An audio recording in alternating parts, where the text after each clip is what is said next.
इस वीडियो में हम जानेंगे कि हम एक हाई परफॉर्मेंस टीम कैसे बना सकते हैं। अगर आप एक जॉब में हैं, बिजनेस में या किसी भी ऐसे प्रोफेशन में हैं जिसमें आपकी एक टीम काम करती है और आपकी टीम की परफॉर्मेंस आपके ओवरऑल बिजनेस को इम्पैक्ट करती है। Okay, so in this video some psychological fact and some insightful values will help you a lot. So welcome all of you in series Jeet with Udit episode 1. This is just for building habit of winning inside you. Let's start.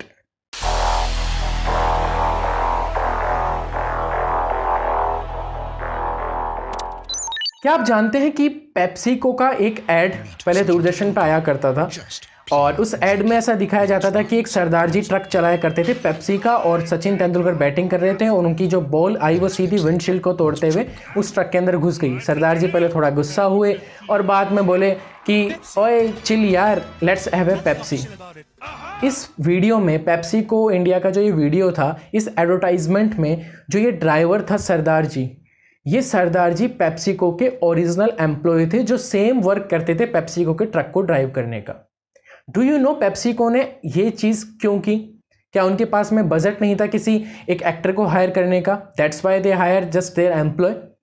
No, इसके पीछे एक बहुत बड़ा psychological reason था और बहुत सी ऐसे reasons, बहुत सी ऐसी चीज़ें जो पेप्सिको से हमको सीखने की मिलती है that we can apply and build a high performance team.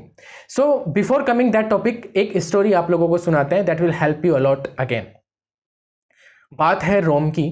रोम में बहुत गर्मियों का दिन था, दोपहर की बात थी और एक लेडी अपने हाथ में कुछ शॉपिंग बैग लेकर के गलियों से गुजर रही थी। तो उस लेडी ने देखा कि एक कुछ मजदूरों का ग्रुप है, ग्रुप ऑफ लेबर्स कुछ काम कर रहे हैं, आवाज़ आ रही है ठक ठक ठक। उनके पास जाकर के उनसे पूछा, भाई तुम क्या कर रहे हो? तो एक लेबर परेशान होते हुए अपने पसीने पूछते हुए बोला, can't you see we are breaking stone, हम पत्थर तोड़ रहे हैं। तो ऐसा बिहेवियर, ऐसा जवाब सुन करके वो लेडी आगे चली गई और आगे जाकर के देखा कि एक another group of labour again same काम कर रहा है, वही आवाज़ आ रही है और they are also breaking stone. पर उस लेडी ने पूछ लिया कि what are you doing?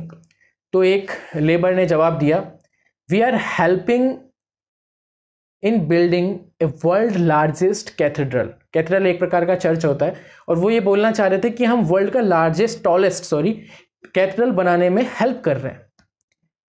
Can you imagine, can you analyse something? इन दोनों के आंसर के अंदर एक माइनर चेंज था, that is the psychological change.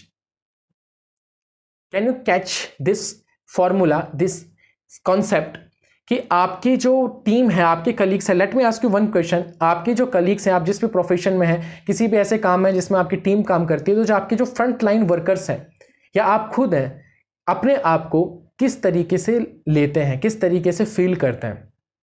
Just like a stone breaker or world tallest cathedral builder, it's all up to you and this will impact your complete scenario, your business, your team performance. Just assume कि आपके एक company है, उसमें आपके जो front sales workers हैं, now how they are perceiving themselves, कि वो अपने आप को किस तरीके से, कैसा रोल वो अपना फील करवाते हैं खुद को। जस्ट एक सिंपल से सेल्स रिप्रेजेंटेटिव या फिर दे आर प्राइड देमसेल्फ कि वो एक वर्ल्ड क्लास टीम के पार्ट हैं and they have to be best in the business. Just assume, एक अनदर एग्जांपल लेते हैं। आपके ऑफिस में एक रिसेप्शनिस्ट है और वो रिसेप्शनिस्ट अपने आप को कैसे देखती है? Just only a simple receptionist और brand ambassador of your organisation, first point of contact of your organisation, that will impact their on performance. आप जॉब करते हैं या आपकी सेल्स टीम आपके अंडर में जॉब करती है, तो अगर वो सिर्फ ये सोच करके कर रही है, साइकोलॉजिकल करके, कि मुझे यहाँ से 20-30 हज़ार रुपये कमाना है, उसके लिए मुझे ये टास्क दिया गया है, मुझे बस ये टास्क पूरा करना है, दैट्स इट, अपनी फॉर्मेलिटी पूरी करनी है, दैट्स इट। एक सिनेरियो ये हो और दूसरा scenario the same case, they are helping in building your business and helping to be best in the industry. यहीं से डिफरेंस क्रिएट होता है इन एन ऑर्डिनरी ऑर्गेनाइजेशन और एक वर्ल्ड लीडिंग ऑर्गेनाइजेशन में। टेरिफिक परफॉर्मेंस जो ऑर्गेनाइजेशन देती है, उन दोनों में सिर्फ इतना सा फर्क होता है। Now let's come to our main story, PepsiCo India की। इस स्टोरी के पीछे भी ये साइकोलॉजी थी और जो उनके फॉर्मर सीईओ थे, उनको सुमन नाम से पहचाना जाता था और उनका एक बहुत सी चीज़ें थी, वो इस चीज़ में मास्टर थे और बहुत से ऐसे काम करते थे। 3 पॉइंट हम लेंगे, उनसे क्या सीखने को मिलता है। नंबर 1 थिंग जो वो किया करते थे, अपनी हर प्रेजेंटेशन में जो एक पिरामिड होता है, एक स्ट्रक्चर होता है ऑर्गेनाइजेशन का, जिसमें ऊपर सीईओ होता है, नीचे उनसे डाउन में काम करने वाले, नीचे डाउन में करने वाले, और सबसे लास्ट में होता है फ्रंट सेल्स वर्कर। वो हमेशा अपनी प्रेजेंटेशंस में इस पिरामिड को उल्टा बनाते थे। फर्स्ट लाइन पे सबसे टॉप पे होते थे फ्रंट लाइन सेल्स वर्कर, उसके बाद में नीचे और सबसे नीचे CEO. And they always says one thing कि मैं सिर्फ इस ऑर्गेनाइजेशन को बेस देने वाला पर्सन हूं। The real heroes are and top workers are the front line workers.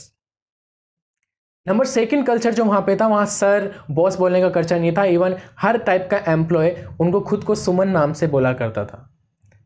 And number 3 is वो सब सेम टी शर्ट पहना करते थे जिसके यहाँ पे लोगो था हार्ट के बिल्कुल पास में, पेप्सी को लिखा हुआ। And now we all know what is the brand image of Pepsi को, क्या परफॉर्मेंस है उसकी। And the most important example जिससे हमने ये वीडियो शुरू की थी, द ड्राइवर स्टोरी। वो ड्राइवर को वहाँ पर उस एम्प्लॉय को लेने के पीछे सबसे बड़ा रीज़न था just to fit some psychological fact in every driver. जो भी उनका जितने भी ड्राइवर थे उन सबके माइंड में एक चीज़ फिट हो गई थी कि they are hero of particular organisation. They are just helping Pepsi को इन विनिंग कोला वार।